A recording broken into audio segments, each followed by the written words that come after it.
ನಮಸ್ಕಾರ ಸ್ನೇಹಿತರೆ, ಇದು ನಿಮ್ಮ ಸ್ನೇಹಿತೆ ಪ್ಲಾವ್ಯ. ಇಂದು ನಾನು ನಿಮಗೆ ನಮ್ಮ ಮನೆಯಲ್ಲಿ ಬೆಳೆಯುತ್ತಿರುವ ಸುಗಂಧದ ಮಲ್ಲಿಗೆ ಹೂವಿನ ಗಿಡಗಳನ್ನು ತೋರಿಸ್ತೇನೆ ಬನ್ನಿ. ಈ ಗಿಡಗಳು ನನ್ನ ಹೃದಯಕ್ಕೆ ತುಂಬಾ ಹತ್ತಿರವಾದದ್ದು. ಪ್ರತಿದಿನ ಅದರಿಂದ ಮನೆ ತುಂಬಾ ಸುಗಂಧವಾಗಿರುತ್ತೆ. ಈಗ ನೀವು ನೋಡ್ತಾ ಇದ್ದೀರಾ, ಇದು ನನ್ನ ಮೊದಲ ಮಲ್ಲಿಗೆ ಗಿಡ. ನಾನು ಇದನ್ನು ಸುಮಾರು 6 ತಿಂಗಳ ಹಿಂದೆ ನೆಟ್ಟಿದ್ದೆ. ಇದಕ್ಕೆ ಸಾಕಷ್ಟು ಬಿಸಿಲು ಬೇಕಾಗುತ್ತೆ. ಹಾಗಾಗಿ ನಾನು ಈ ಗಿಡವನ್ನು ನನ್ನ ಮನೆಯ ಅಂಗಳದಲ್ಲಿ ಇಟ್ಟಿದ್ದೇನೆ.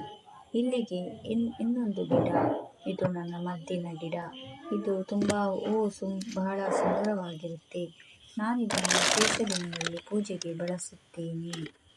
ಈಗ ಇದು ನೋಡಿ, ಇತ್ತೀಚೆಗೆ ಹೂಗಳು ತುಂಬಾ ಚೆನ್ನಾಗಿ ಬಂದಿದೆ. ಇದರ ಹೂ ಬೆಳಿಗ್ಗೆ ನಾವು ಮಾರಾಟಕ್ಕೆ ಕೊಡುತ್ತೇವೆ. ನಾನು ನನ್ನ ಈ ಮಲ್ಲಿಗೆ ಗಿಡಗಳಿಗೆ ತಿಂಗಳಿಗೊಮ್ಮೆ ಗೊಬ್ಬರವನ್ನು ಹಾಕುತ್ತೇನೆ.